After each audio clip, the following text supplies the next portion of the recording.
L'enlèvement de l'Église est un événement qui va surprendre le monde entier.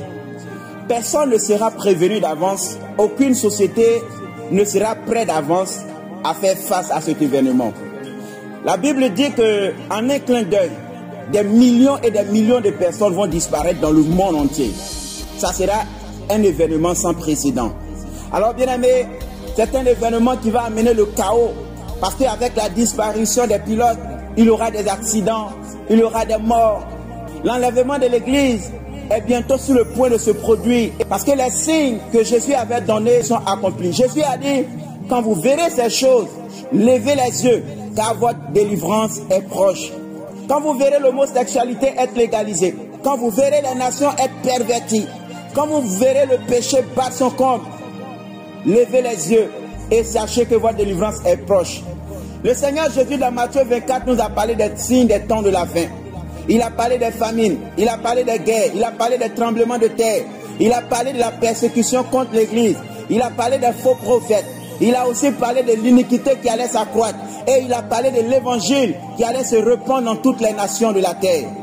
Bien aimé, aujourd'hui quand on lève simplement les yeux, on se rend compte que tous ces signes sont accomplis. Et bientôt, le retour de Jésus aura lieu. Un événement sans précédent qui va dépasser l'entendement de l'homme. Bien aimé, c'est pourquoi, épouse de Christ, Église de Jésus, prépare-toi à la rencontre de ton Dieu. Prépare-toi à ce jour merveilleux, à ce jour glorieux. Ne passe pas à côté du jour de l'enlèvement. Bien aimé, mets-toi en ordre avec ton Dieu. Vis ta vie tous les jours comme si c'était le dernier. On se prépare en marchant dans la sanctification. On se prépare en créant son Dieu. On se prépare en adorant davantage le Seigneur, en proclamant l'évangile.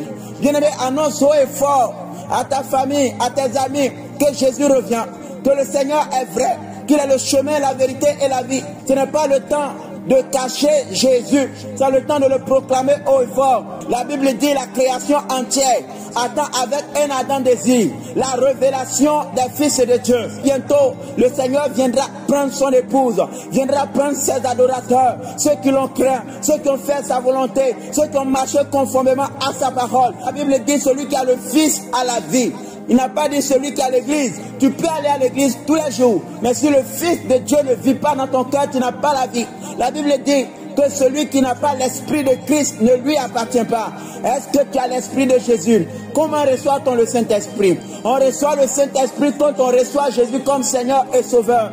La Bible dit, repentez-vous et que chacun de vous soit baptisé au nom du Seigneur Jésus pour le pardon de vos péchés et vous recevrez le don du Saint-Esprit. Et la Bible dit, à tous ceux qui l'ont reçu, à ceux qui croient en son nom, elle a donné le pouvoir de devenir enfant de Dieu. On reçoit Jésus en recevant sa parole, parce que Jésus-Christ est la parole de Dieu. Il est la parole de Dieu manifestée en chair. Il est la parole de Dieu révélée. Voilà pourquoi, bien-aimé, pendant que tu écoutes ce message, reçois ce message. En recevant ce message, tu reçois le Saint-Esprit. En recevant ce message, tu reçois le don merveilleux, le don de la vie éternelle. C'est le meilleur des cadeaux que Dieu nous a offert. Le plus grand don que Dieu t'a donné, que Dieu m'a donné, c'est le fait d'avoir donné son Fils Jésus-Christ à la croix. Voilà pourquoi toi qui écoutes ce message, ne rejette pas ce beau cadeau, ne rejette pas le sacrifice de Jésus, parce que c'est le sacrifice de ton salut. Reçois ce sacrifice et tu auras la paix dans ton cœur. Donne ta vie à Jésus avant qu'il ne soit trop tard. Les années passent très vite. Chaque jour quand tu te lèves, c'est un pas que tu viens de faire vers le jour de ta mort. Parce que même si Jésus ne vient pas maintenant, toi tu iras le trouver là-bas. Et tu ne sais pas quand la mort viendra. Voilà pourquoi, aussi longtemps que tu as l'opportunité d'accepter Jésus et de te mettre en ordre avec lui, ne remets pas à demain. Il y a des choses qu'on ne remet pas à demain. Ne remets pas ton salut à demain. Parce que tu ne sais pas ce que chaque jour te réserve.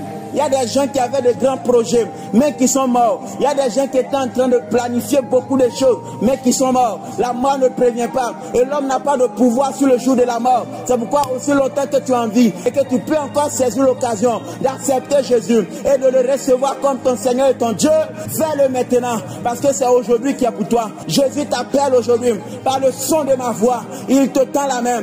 Il a dit dans sa parole, venez à moi, vous tous qui êtes chargés et fatigués, et je vous donnerai du repos. Le repos est en Jésus. Le salut est en Jésus. La liberté est en Jésus. Il te tend la main. Donne-lui ta vie et tu seras sauvé.